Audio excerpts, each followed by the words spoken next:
The following program is a real estate and mortgage show and does not necessarily reflect the views and opinions of Reality Radio 101, its advertisers and sponsors, or its listening audience. Listener discretion is advised.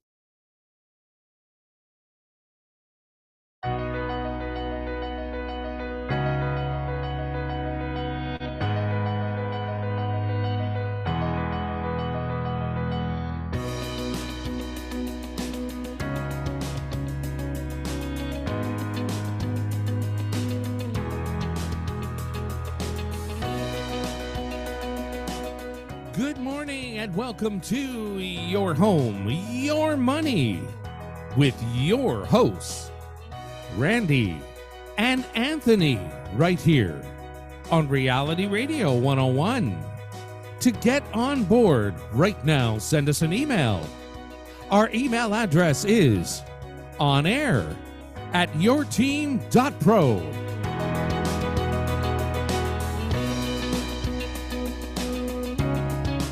And now, ladies and gentlemen, right to your hosts of Your Home, Your Money, Randy and Anthony. Hello, y'all. Good morning, good morning. Thank you for joining once again. Yeah, we're pretty cold here, huh? That's a bit cool, but It's cold outside, baby. It was actually nice today, but the last couple of days we've had some doozies. we had that like the ice rain shower with all that slush on the ground. Which I didn't think was actually as bad as, because we were out Thursday with my brother, and Yeah, I think we kind of overdid it with the warnings for that. I guess it's better safe than sorry, but it wasn't as bad as probably they thought it was going to be. Well, most of the time when we have snowfall, especially the first ones of the year, and that there's accidents everywhere, right? Well, yeah, again, it wasn't that bad, but I was hearing like there was crashes everywhere. So I guess for some reason we kind of forget that we're in Canada, and we get that every year. And whether it's not putting on your snow tires or not slowing down or whatever it is, but hopefully we've learned a lesson by now. We'll Every year it's just a problem. I thought you were the positive one here.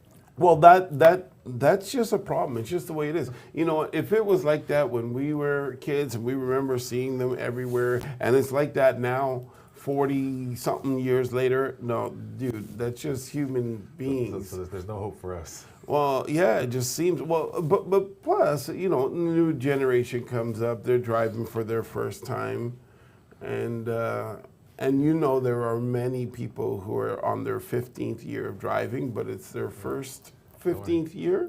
When we get all those Teslas with the self-driving, we'll be all right. Yeah, we're gonna see how that. We know you love those Teslas, those electric cars, right? So. Well, you have to go there.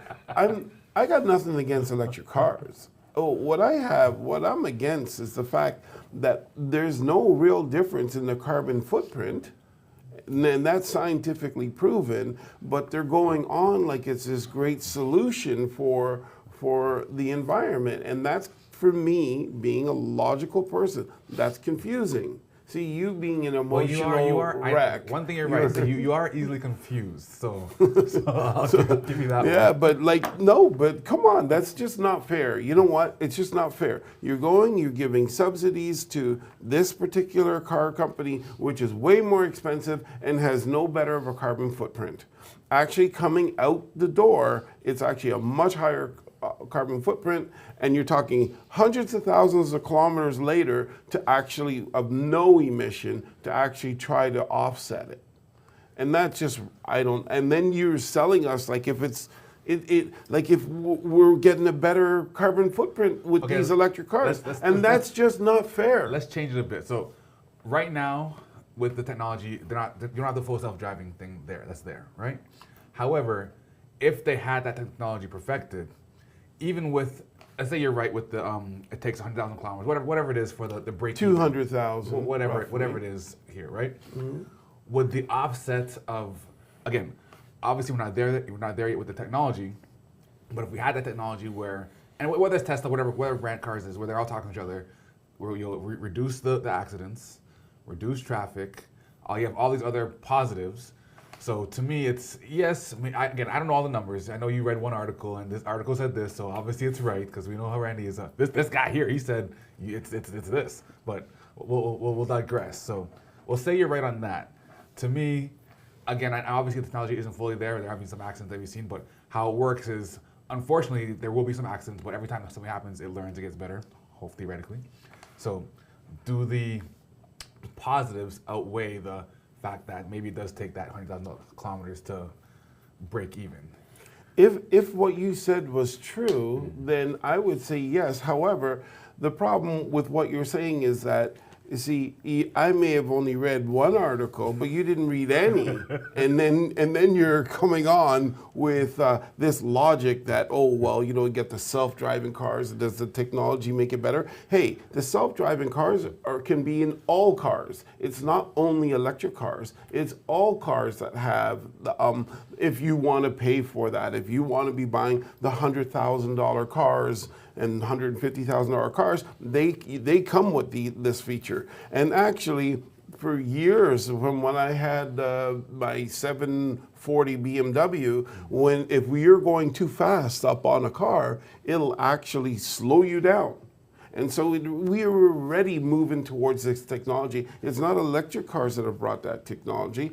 So putting that aside, I think technology is a good thing. But you know, you're missing some other technology also. What about the technology of gas cars used to be huge emitters and black smoke and all that, and now they're really, really efficient, much more efficient than any time in history. So you got to weigh these things too. They would get more and more efficient. Why don't you allow the two technologies to naturally just go ahead and see which one emerges as the best one for us, rather than pull money out of our bank accounts with this carbon tax that, you know, you're taking from us to save the world, and put into electric cars which don't have even a better footprint, and then you're making us pay for these, the average person pay for these expensive cars that the rich people buy, so that we can subsidize them $7,000 or whatever from buying the car. I just think that we don't have to do anything, but, and we probably won't do anything, but at some point, do we not be honest and say, well, hold on, you know what, the electric cars, we thought it was a good idea that it didn't emit any carbon out of it, but we didn't look at we didn't look fully into it and see the problems with the batteries and all that stuff. We didn't look at all that. We didn't realize that it was carbon neutral, the two technologies. We should just let them go at each other and stop taking money from people and trying to force one technology to be better than the other. And that's just my issue. And whether or not you read an article isn't going to change that with me, okay? All right. All right, ladies and gents. So yes, this is a real estate show. I just like to push Randy's buttons here a bit. You know, he likes to think he's right, but it's okay. We'll leave Randy for today. Before we get into, we did have a few emails during the week. Few Merry Christmas wishes. We had one from Olivia. Olivia says, "Merry Christmas to the real estate show. May you sell, sell, sell." Thank you, Olivia. Appreciate that. Thank you, Olivia. We had one from, from Sue. Also, Merry Christmas to the real estate team. May you all sell that multi-million-dollar home property. Hopefully. Thank you for your well wishes, people. Appreciate that. And if you do have that multi-million-dollar home for us to sell, please let us know. One from Edward. Merry Christmas to the absolute best real estate show out there.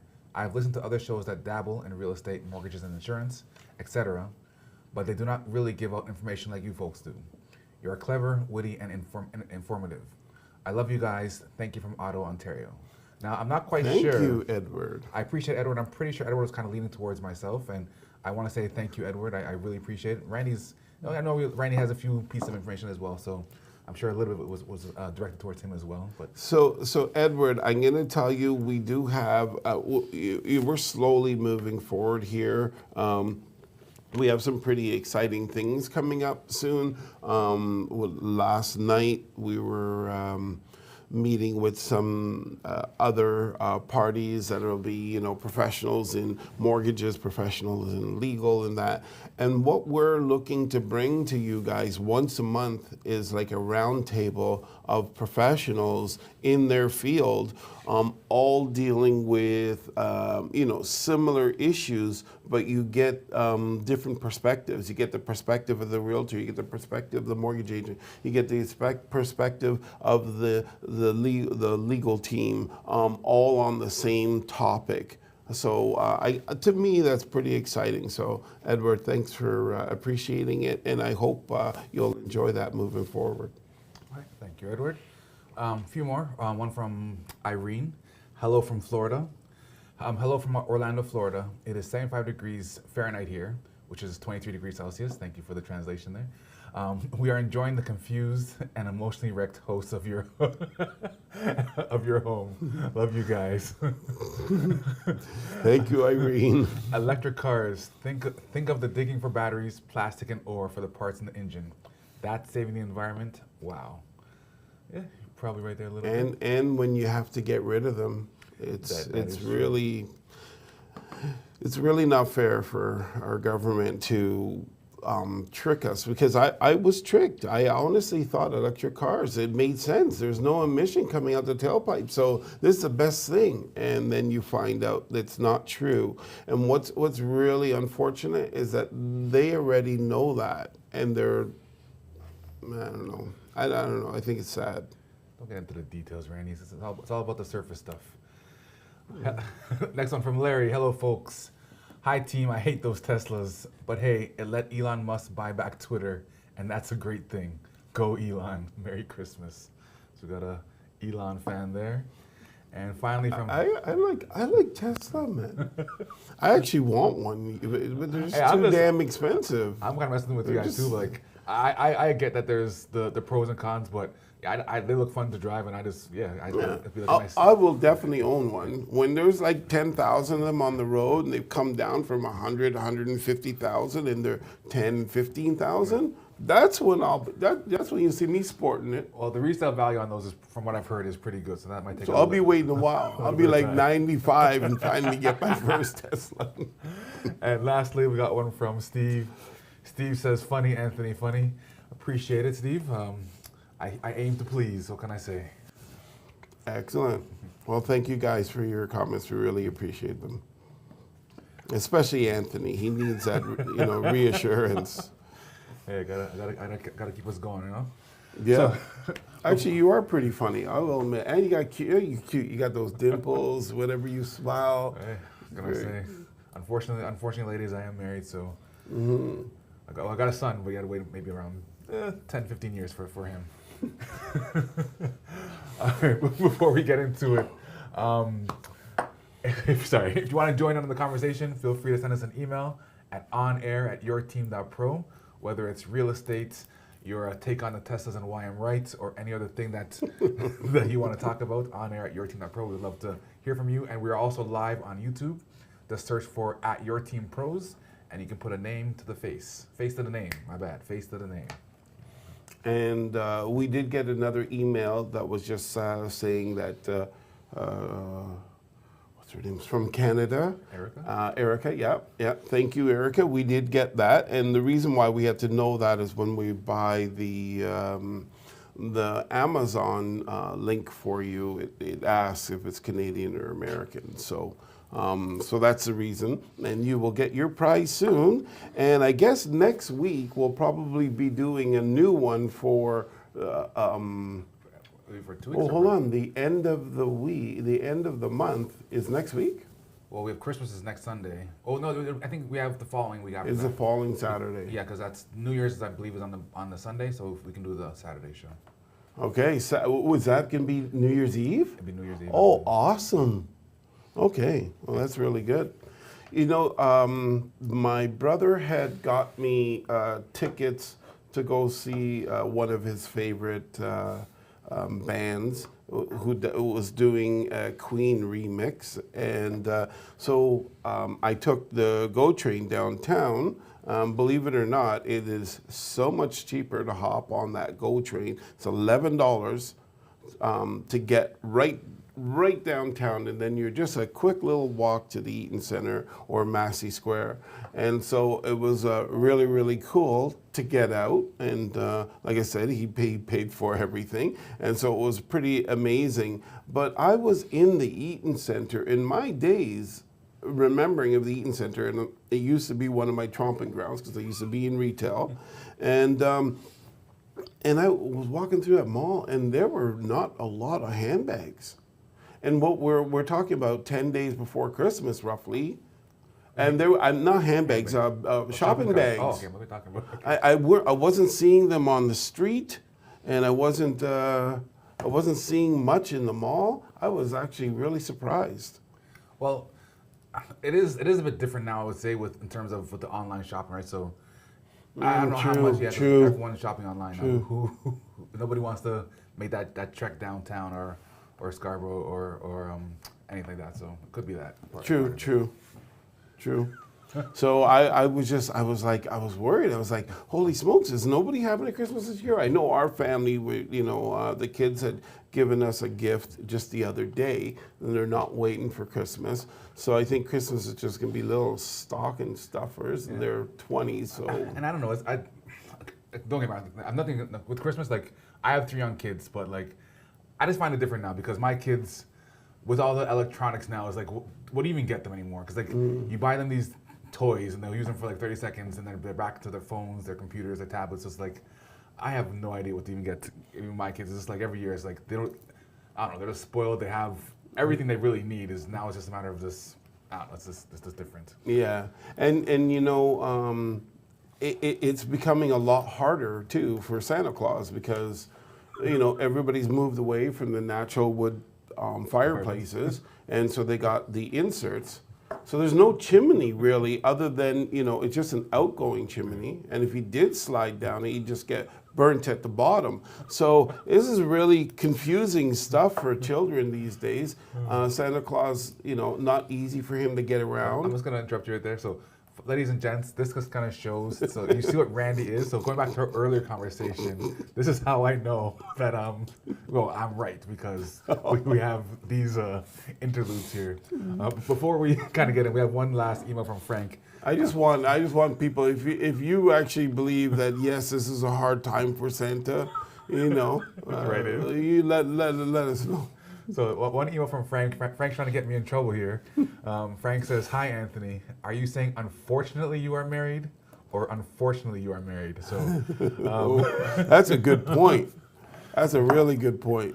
So unfortunately for the ladies listening, I'm happily married. Love you, wife, if you're listening. So.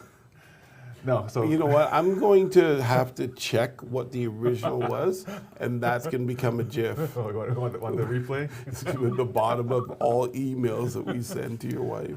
Frank's trying to get me in trouble here, huh? I thought you liked us, Frank, or liked me. They're the crazy times. So before you get into your thing, I want to talk about something. So, I won't mention this gentleman's name, but I did talk about an experience that I had with him prior. And he is, huge in terms of real estate, podcasting and things of that nature, and gives out a lot of information. And I listened to him do a talk where he actually admitted that I was right when I wrote in on him, and we had a little tiff. And the tiff was that he was talking about how the market has kind of crashed, and how things are horrible. And I agree, things are horrible in that. But then he went and took a stab at realtors that were doing traditional stats and saying, yes, things have really come down. The market is really diving, but it's still above last year. And he considered us like optimists and we're trying to mislead the public and stuff like that. Kind of hurt my feelings, even though he didn't know who the heck I was. So I wrote in and we had a little tiff back and forth, but he admitted it on another show by accident, saying, you know what, he said, you know what, we're still going to end up above last year. Like this year in history, after we get through all the drama that we're going through, and after we've figured out if Tiff Macklem is a lizard or he's actually a human, once we figure all that stuff out, then we will have passed all the drama and we'll be looking at the historical stats. When you say above last year, what do you mean by that in terms of like numbers? The average price for last year was what, $1,085,000. That was the average price for 2021. Like, so for the whole year, we put it all together, like from January to December. Right. Add it all up. Right. The average was that. Okay. Right, and that's how we do it from the beginning of time. So what's going to happen is that this year, the average price for the year is going to end up higher than the average price for last year, even though we've gone through a declining marketplace since March until basically 3 months ago. It kind of started flatlining, and then we've had more pressure come on pricing, so it's going to decline some more. So pretty much what you're saying is, so generally in the market, well, in all markets usually, prices go up, prices come down, and so Right. basically it's a up and down kind of Right. system that we have. Where last year it was mainly up the whole year, and This so year? yeah, so we started off low, ended high, so the average was whatever it was. Ridiculously high, almost 1.1. And then this year we still started on with the high pressure. Only for 2 months. For 2 months, but it shot up really high, right? And then it came down pretty much gradually until now. So overall, yes, as you're saying, our year over year from 2021, 2022, we've gone up. So We've gone up. So it'll be 2023 that's going to be a real devastating year for people who think that what we just went through is devastating. Well, I'm gonna bring you the news. It is going to get worse. It has to get worse. And the reason why it has to get worse is because the Bank of Canada is still talking the rhetoric that they've been talking since they started this, how their eye is only on inflation.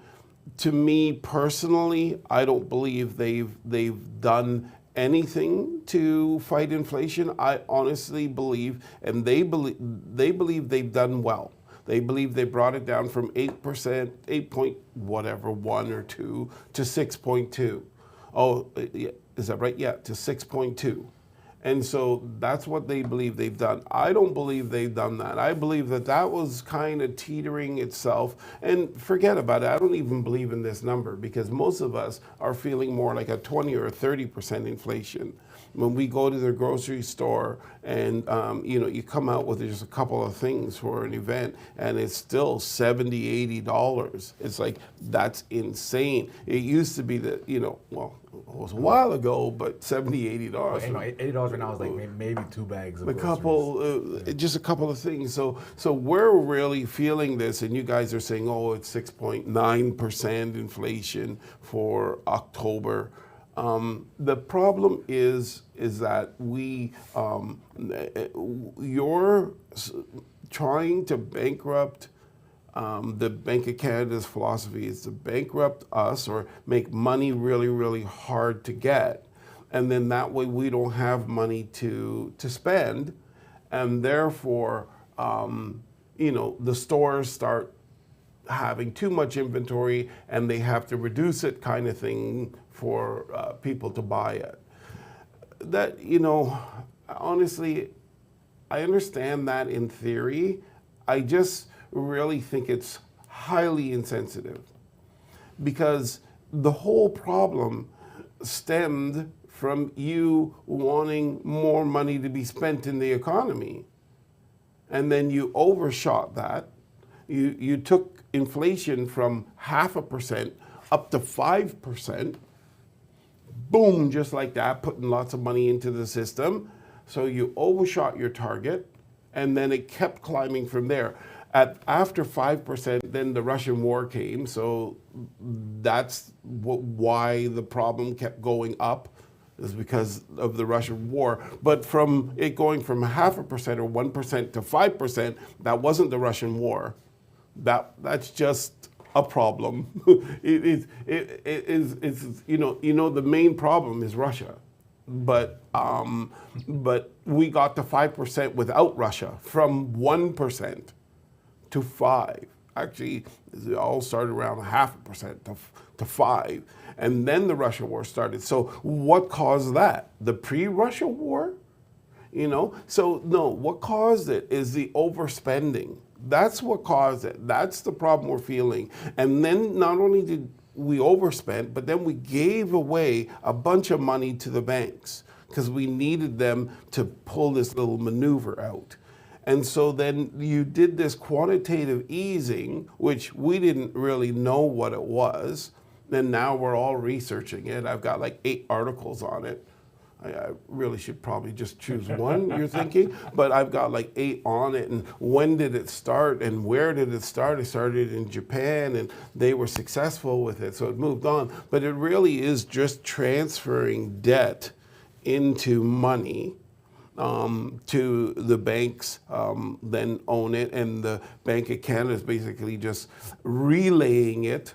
So you imagine the 4x4 relay, you go and you give the baton to the next person. So that's what they're doing. The Canadian government's giving the debt to the banks, and the banks are then giving it to the Bank of Canada. And we pay for each one of those transactions. And now we've bankrupted the Bank of Canada. We've officially bankrupted. And for those yous out there that may say that we didn't, well, you tell me what business out there can run at a $500 million loss every quarter for the next how many years? You tell me what company can do that. $522 million every single quarter, and it'll probably be higher next quarter. And so what business can run like that? Any other business would be out of business. But because of the Bank of Canada, when they lose money, we just have to pay more in taxes, and therefore it's paid for. So they can lose money if they want to. And really, it's just too bad. It's just part of Canada. And it's just really, really sad to know that quantitative easing has caused this problem because the government wanted to do this, or the Bank of Canada wanted to do this really cool little maneuver that other central banks were doing. And the central bank can't lose because even when they lose, they don't lose. So it's really, really, really a shame. When they lose, we lose. Yeah, when they lose, we lose, but they're still fine. They keep their job and everything. And honestly, it hurts me to listen to some of the things that he says. It's just so insensitive. When he says, I know there will be some pain. But sorry, I was talking back to last week when we were talking about, I guess, Macklin with the giving away the money or the bonuses to the people that work with them. Why? So I remember last week we had a bit of a difference of opinion, but my thing with them is, why are they even getting bonuses if they've just caused a whole bunch of They got the bonus before the crap hit the fan, right? But we had a difference of opinion, but it wasn't really, I understood where you guys are coming from. I just think that's a really nasty way to think. I think that, you telling Canadians who are feeling pain of inflation that you created, that they should not be getting a raise to try to be able to feed their families, while you just gave out $180 million in bonuses. And no matter how you say anything, that alone, never mind the fact that you say, oh no, that won't affect inflation, but anyways, it's just all wrong. It's wrong on so many different levels that the one level that you're protecting him on means nothing to me, because for just the fact that you caused the problem, and now, especially when I hear this phrase that he's so sensitive, and they're also we understand that this is going to cause pain. You know what? Forget that. We should abolish that phrase from them, because that's their little soft phrase. In other words, we are going to bankrupt people. there are going to be people who can't afford to eat. There are going to be people who are going to lose their houses. They're going, and this is what, we understand there's going to be pain. They're just apologizing in advance. That's... It really, honestly, if the deeper you go into this thing, the more cynical you become, and it hurts. It really does hurt, because I believe that most people are good-natured. And I believe that, okay, they made a mistake. They don't want to admit it. I understand that. But now you're creating policies and you're doing things, which is like the way you're supposed to do it, because you've caused this problem. Now you got to fix it. But then all the people that are going to get hurt because of it. And we don't have a solution for that. But let the banks go under. And then what will they do? They'll print more money and give it to the banks. But for the people who are going under, they won't do nothing. Sorry, we understand it's causing pain. We're not going to do nothing for you, but if the banks go under, that's it. Let's pull out our checkbooks and write the biggest checks we can and go back a year later and say, okay, where's that money? And none of them know where it went. We don't know. We don't know where that money went, but we're good. Don't worry about it. We're good. We're good. You go on your way. It's frustrating. So, and then I guess maybe part of this whole cynicalness is the fact that the people who we love, home sellers and home buyers, are all feeling pain. Home sellers are losing, 20, 30%. At least they feel that this is being lost. And the people who have just bought, and that they definitely underwater on their homes. Even if you put down 200,000, your home went down 250 or 300,000. So you've gone underwater because of these new economic pressures or the policies that are being put in place. So sellers are losing their money. That doesn't feel good to us. And then buyers have to pay more money even for these cheaper homes, and that doesn't feel good either. So for me to be cynical, I guess during this time, kind of makes sense. I'd have to be insensitive to not be cynical, I think, at this time, because, we vote more for the people than we do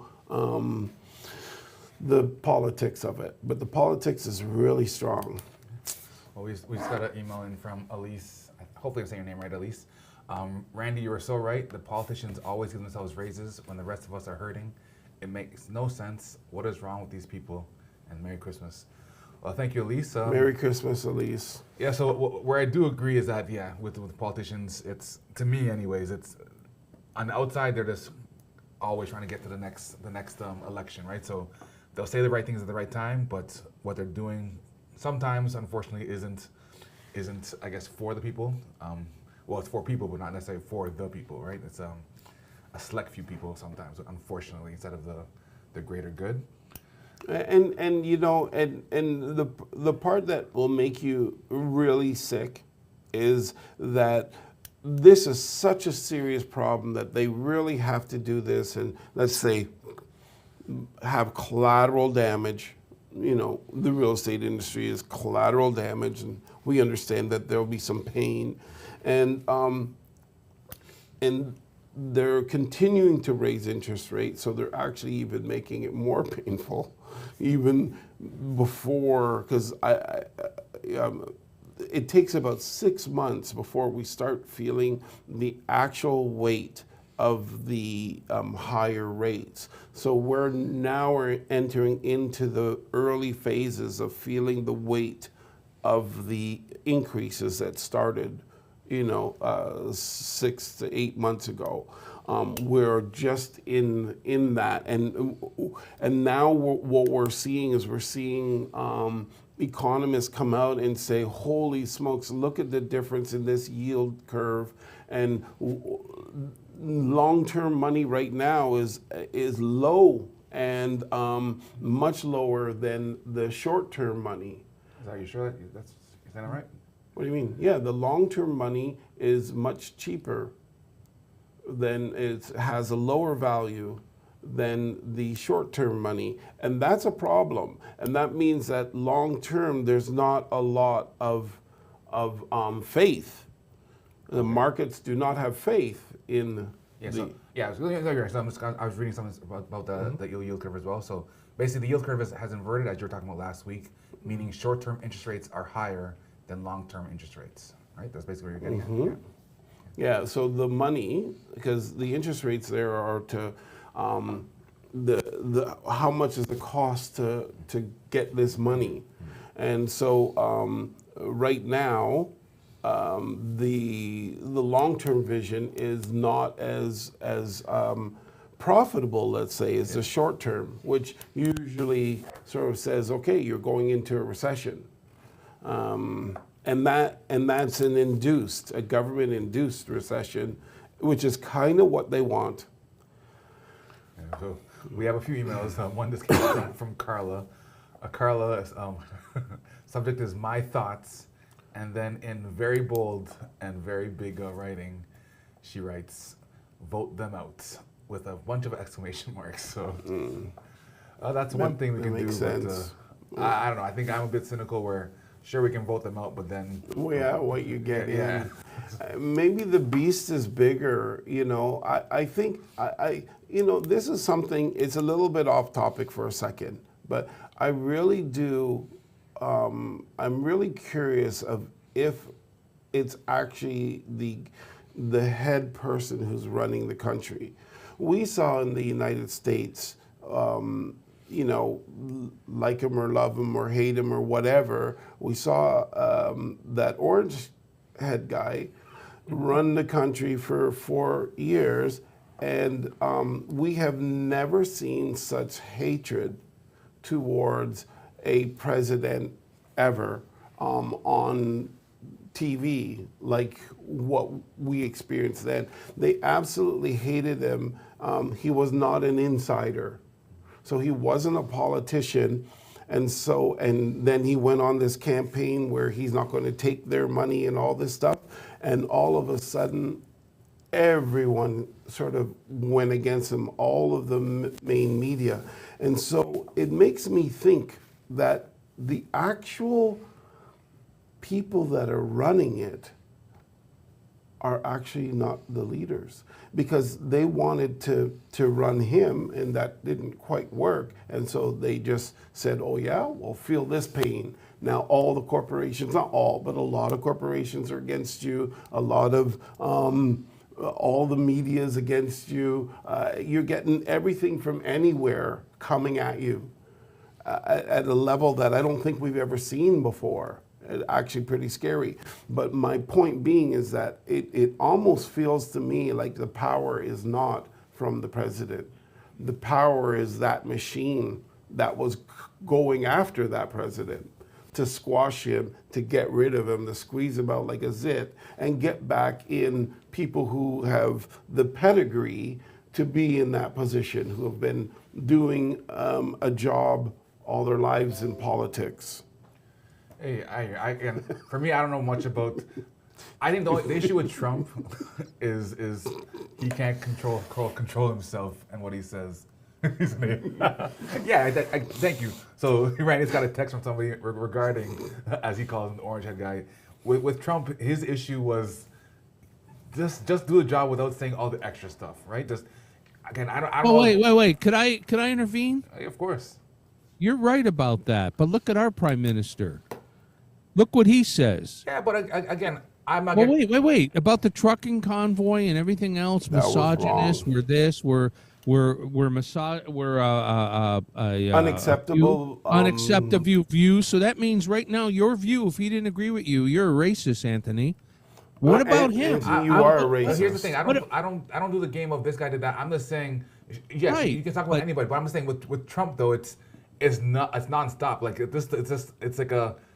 Again, I don't care. You're right, yeah. But that's his personality, just like Trudeau has a personality. I get it, but like as the president, like I'm saying, you can have your personality, but like there's, again, I'm not saying you have to be like the top-notch person, but like some of the things that he's saying is like, just do what you say you're gonna do, and just be quiet for 4 years, and then after the 4 years, or 8 years, whatever it is, then you can go back and saying all these ridiculous things. I'm saying, but while you're there in the position, okay, let me ask you a question. Did you vote for Trudeau? Did I vote? An honest question. It can give me an honest He's answer. not going to give you because he's Okay. staring up the ceiling, So- trying to figure out how do I spin so- this shit. I'm not the best. Why, 'Cause I'm- why are we as Canadians, most Canadians that I deal with every day, why do we always bring up Trump and not Trudeau then? He does the same thing. He said so many things, and I know you're not talking about specific guys like you stated, but it's always Trump, Trump, Trump. What about Trudeau coming out? The world hates the guy. The G20 threw him out. People got up and left. I know, Right? I But saw we that. don't talk about him. I We saw talk that. about Trump, Trump, Trump. Well, the difference is, Gary, respectfully, that Trump is in the United States Yeah, that's and Biden, so we can't get arrested for talking about him. We talk about Trudeau, all of a sudden you got tax audits and all sorts of craziness coming at you that you didn't know existed prior to. Yeah, I get it. So look, and I'm not trying to be mean. I'm look trying what to he make a did. He did. He closed down people's bank accounts, man. Who, Trudeau? Trudeau. He closed down Yes, bank Trudeau. accounts. So the thing is, who wants to mess with that? Who wants to mess with that? I'd rather talk about Biden and, and the orange head guy rather than Trudeau because it could just lead to trouble. And you don't know when it is that they decide that you're trouble. So me personally, I stay away from that. Where was I? All right. Point taken I by just both of think you. Trump's more polarizing. I'm not saying Trudeau doesn't say or do some of the things that you're saying as well. I just think Trump is more polarizing and he's just more. I don't want to defend Trump because I know that's a rabbit hole that people will actually follow you down to kill you.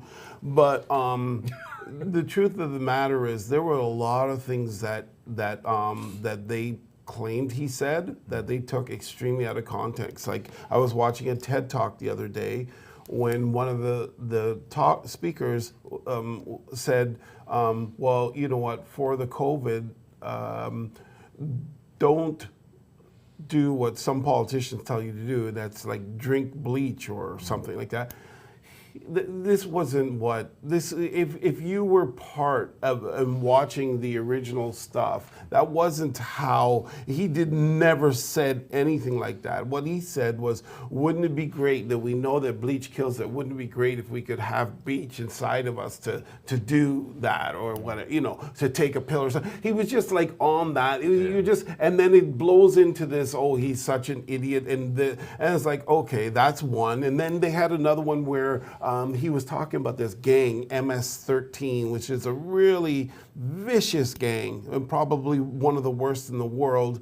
And he said that, those guys are animals. The next thing you know, there's a big blow up that he's calling all immigrants animals because the MS-13 is coming through the border and he talked about it. And it's just, the thing is, I understand that people just absolutely say that he says these horrible things, but they spend billions and billions and billions of dollars in airtime to misrepresent most of the stuff that he said. If he had an ice cream, a double ice cream, I'll give you that. he was in trouble. They said he had Alzheimer's in the beginning of his thing, but Joe Biden's stumbling honest, around though- and he's fine. Like you gotta, it's interesting. I agree with you with the media. I think the reason he got elected was because of the media as well. Because, what was it 2016? Whenever before he got elected, and there was him and Hillary, whatever. All you would say, any station you went on, it was just Trump this, Trump that, Trump this. So like, I think the media is the reason why he got elected in the first place, because it was literally every station was just Trump. Whether it was good or bad, It was all bad. It was most, but still, it was- 90-something%. Yes, but it was still. I But think it's still bad. that's part of the polarization of it, right? Where it's whatever, you have Fox when he's great, CNN he's Right, horrible, but like, right. but no matter where you went, it was Trump, right? It was Trump and Hillary, but it was all you're seeing is He's Trump, right? So True. again, I think, and that's again with the media, I think even the media has too much power because I don't know, people are just weird, but But the Democrats got smart after that. They said, okay, well, we're going to change this up. this is how you're going to vote now. You're going to do the mail-in voting, whatever they're going to do. We just change things up. This whole thing, you guys winning, we're getting rid of that. That's one thing about the Democrats. They're pretty good at that.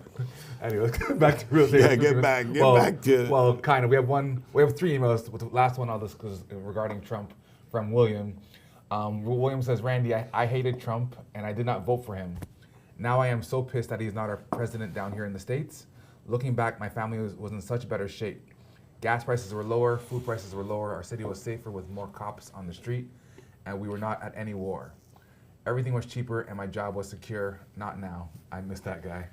Well, that's from William. So again, I would like to see, I guess, maybe what the sentiment is down there in the States. I think it's very polarized. Yeah, I think everything's polarized right now. And I go back with the context. You'll have like an hour-long segment. People take out like 3 words. Yeah. And I'll give you any. Yeah, it's just and totally change the context. It was absolutely amazing. And it's not just Democrats. It's all of them. Democrats, they all take their hot takes without giving you any. I don't know. Like, I've seen so many things where like, when you hear what they say in the headline versus reading the whole article, right? Like, I don't know. I think there was I hate to say this, and I think we need to get off of politics, but if you did really follow the things that Trump was actually doing, you find that the media was really distorting it. And then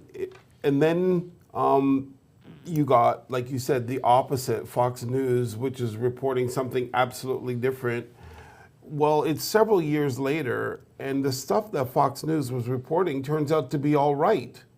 And the stuff that CNN and MSNBC and all that turns out to be wrong. How did they get it so wrong that the guy wasn't a Russian spy? How did they get it so wrong?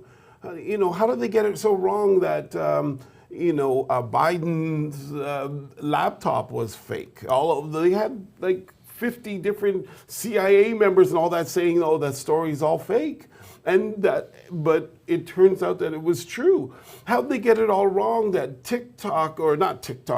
Twitter was censoring the conservatives, and everybody is no. They got it all wrong, and it turns out that the Fox was right. That's kind of weird to me. So I understand it's so easy to say, oh, some of them they're all doing the same thing. It's not, that's actually a wash. It's actually you're sloughing over the whole thing, and I think you got to find more actual facts. And Jason says, I'm blind. He's texting and not emailing in, and he says, I'm blind. I'm blind to you're blind. to see what Trump has done. And you could be right, but I just, as a layman, remember prior to this, my favorite president was Bill Clinton and Obama. And I really did not like George Bush at all. As a matter of fact, I did not like America because of George Bush. Bush or old Bush? Young Bush. Older Bush, I didn't even know anything about politics then, really, honestly. All I knew is, to me, that the States was warmongers. That's how I felt. And then it all changed when the orange head guy got in, and you just saw them go after him so mean, and so it attracted you. If you looked at it once, you were like addicted to it. To be honest, I was never like a politics guy, but like I was like glued to the TV. Yeah, it was honestly fascinating. But we're not supposed to talk about it. We're not supposed to talk about it if it's not relating to real estate. But it was fascinating. I was glued. I was like, what the heck is going on? And then I would go and check what CNN and MSNBC is saying, and then I go, oh, they got that from that? It was like, oh my, and it was kind of crazy. All right, so back to the schedule. Back to it. So the last 2 emails, one was from a while back. So sorry, Bob, I didn't get to you earlier, but Bob was talking about when we were talking about the online shopping. He says, yes, online shopping is the way to go for most people now. with the major scare of COVID, our government's killed live shopping for most people. Merry Christmas. And yeah, I think a lot of people kind of went to online shopping with COVID because that's all you could really buy, right? So I'm imagining you have to now, with all these packages being delivered, and now all the thieves know that, you got to have cameras at the front of your house. I think most people do now, but even then, there's the cameras are there. They don't care. They're Yeah, still, they don't they're care. still coming. It's true. And some of them are not even smart to cover their face. They're just coming And the license plate, because usually they have to have a getaway car, so they're running up and running out. And It's like, some people, especially in the States where we have the different gun laws, I've seen some where like, they're watching the camera, a guy comes up with like a shotgun, and you just see it's crazy. Anywho. that is crazy. That is crazy. But you certainly learn a lesson. There was one, this guy with the shotgun, so a guy came to the porch, there was a getaway car there. The guy in the getaway car saw the guy with the gun. The getaway car is gone. And the guy on the porch just starts running. I did see another one where they actually have the gift secured. So that when you grab it, you can't go nowhere with it, and they're just playing with them. So obviously they have a lot of theft, and so they set up. It's almost like a mousetrap, eh? But it should come and close on your hand. Cause some damage, but then who knows? Then you would get in trouble. Yeah. Here in Canada, you would. In the States, it might be okay. All right, so we got one more. It's actually real estate regarding. This is from Tammy. Tammy says, "Hello, Randy and Anthony. I'm enjoying your radio show today. We are listening to you from Niagara Falls, Ontario. What is the average interest rate now in Ontario?" This kind of leads into my thing too. So, it's around. Go ahead. It's around 6%, right? Well, it depends. For like a mortgage, I think it's around 6%. If you're looking for a 5-year mortgage. Yeah, you can get them at 5.5, and sometimes it depends on the bank. You can do better than that. Yeah. So on that topic with the rates, I mean, we've been talking for the last few weeks now with. If you have a mortgage or if you have a mortgage renewal coming up, a lot of people are kind of, well to be blunt, just kind of scared because they were living the good life with those 2%, 3% rates, and now they're looking at 6%, which means your mortgage, what you're paying for your home is going to be going up quite a bit. So there's this one person here in Canada, they had a fixed rate of 3.54%, and they had I guess they had some issues with getting money, so they went to a B lender. Which is generally a little bit higher in terms of rate. So they had a 1-year mortgage, 3%, 3.5%, and now they have to renew. So they're looking at getting around a 6.2% interest rate because again they're with a B lender most likely, and their payments are going from $4,000 up to $6,500. So that can be for most families $2,500. You generally don't have that just sitting around. I don't think most Canadian families are saving $2,500 per month, like a lot of them.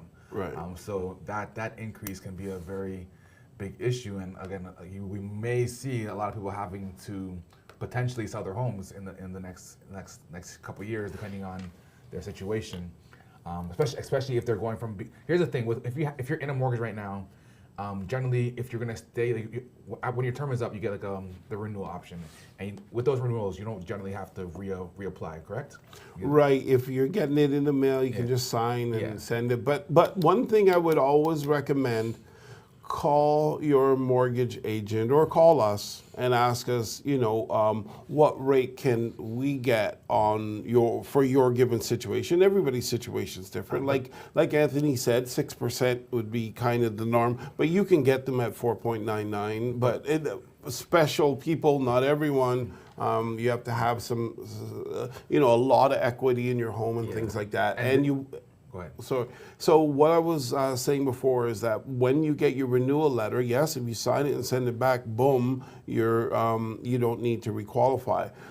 However, often when they send it to you, it's actually not necessarily their best rate. So if you call us to find out what a better rate is, you can then go to them and say, hey, Randy's offering us this amount. Can you match that? And then they'll give you their best rate, and you sign, and it's all over with. Okay. So you kind of use us in order to get your better rate. And don't go all upset with the bank, because if they don't take you back, you got to go and qualify, and you definitely will not enjoy that process right now.